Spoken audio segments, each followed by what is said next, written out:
Drop it.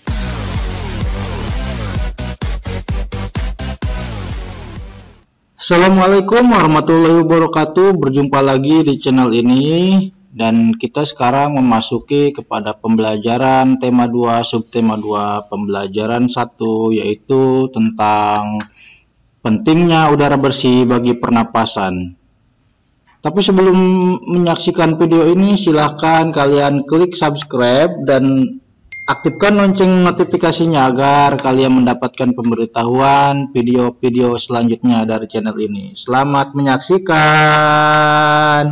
Kita akan belajar tentang pentingnya udara bersih bagi pernapasan melalui bacaan berikut. Siang itu, Siti, Dayu, dan Edo berjalan bersama sepulang sekolah. Mereka berjalan sepanjang tepi jalan raya. Tiba-tiba sebuah mobil melewati mereka. Mobil itu mengeluarkan asap tebal dan hitam. Udara di sekitarnya pun langsung berwarna kelabu. Dayu jadi terbatuk-batuk. Siti dan Edo segera menutup mulut dan hidung mereka.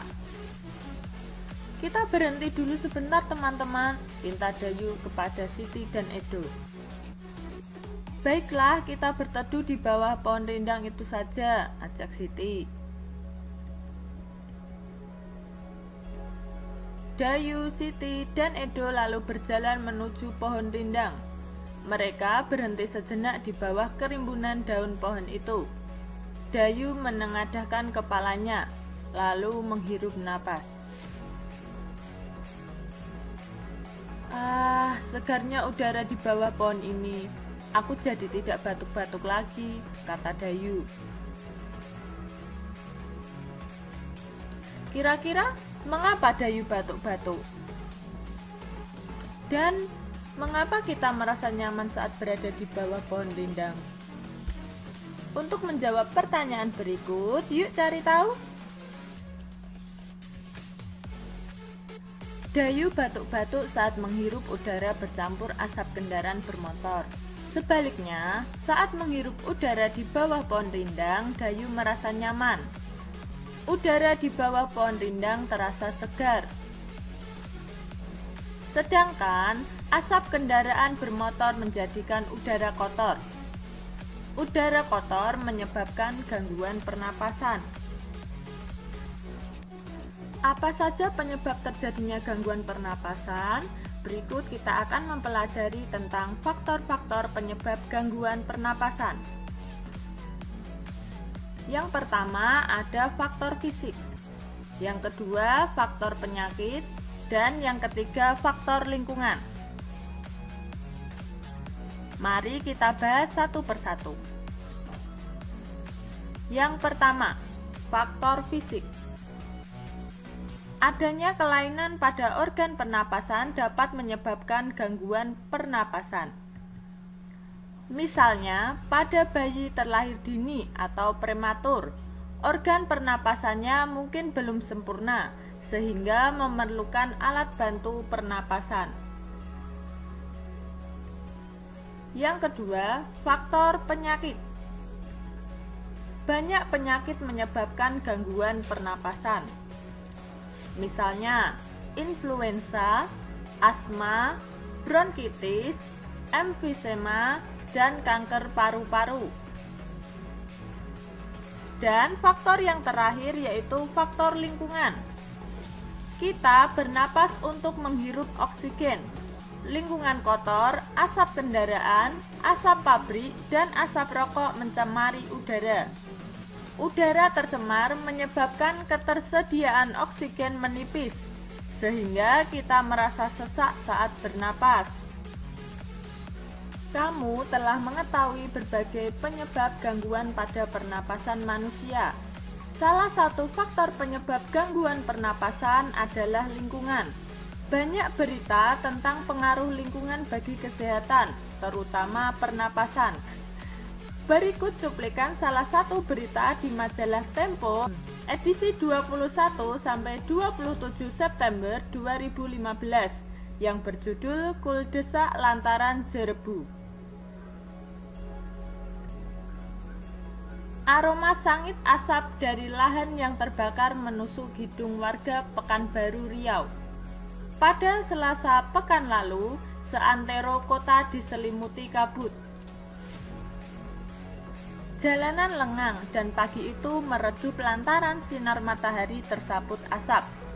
Kebanyakan penduduk memilih tinggal di rumah. Meski begitu, asap tetap masuk lewat ventilasi. Tak ada lagi tempat berlindung, di rumah saja sudah tak aman, ujar Asep Dadan Muhanda kepada Tempo. Khawatir terhadap kesehatan dua anaknya yang masih kecil, pria 34 tahun itu memboyong keluarganya keluar kota. Dari rumahnya di Kecamatan Tampan, Asep mengungsi ke tempat sanaknya di kota Bukit Tinggi. Apalagi sekolah dasar anak sulungnya diliburkan hingga waktu yang tak pasti. Hampir semua sekolah di Pekanbaru telah diliburkan sejak awal September lalu. Langkah meninggalkan Riau untuk sementara waktu memang tepat. Menurut pantauan satelit Terra dan Aqua milik Badan Antariksa Amerika Serikat atau NASA, angin membawa asap kebakaran lahan dari Sumatera Selatan dan Jambi ke Riau. Itu berarti asap akan terus menumpuk di Riau jika tidak ada penanganan. Asap pembakaran jelas berbahaya karena mengandung partikel kimia yang tak cocok bagi tubuh manusia. Ada partikel kasat mata dan partikel tak kasat mata. Partikel kasat mata berupa debu. Partikel tak kasat mata berupa sulfur dioksida, karbon monoksida, nitrogen dioksida, dan ozon. Jika seluruh partikel melebihi 350 part per million atau ppm, akan timbul penyakit. Indeks pencemaran udara di Riau mencapai level 710 ppm. Ini berarti petaka bagi penduduk. Terbukti jumlah pengidap gangguan pernapasan tinggi. Dinas Kesehatan mencatat ada 26.000 lebih pengidap infeksi saluran pernapasan akut atau ISPA, 3.000 lebih penderita iritasi mata dan kulit, 1.200 penderita asma, serta 500 pengidap pneumonia. Dari bacaan Kuldesak Lantaran Jerebu, kita akan belajar membuat pertanyaan dengan kata tanya apa, siapa, di mana, bagaimana, dan mengapa. Contohnya kata tanya apa. Pertanyaannya, apa penyebab asap di Riau? Jawaban, penyebab asap di Riau adalah kebakaran hutan. Kata tanya berikutnya, siapa? Pertanyaannya, siapa narasumber yang memboyong keluarganya keluar kota dalam berita tersebut?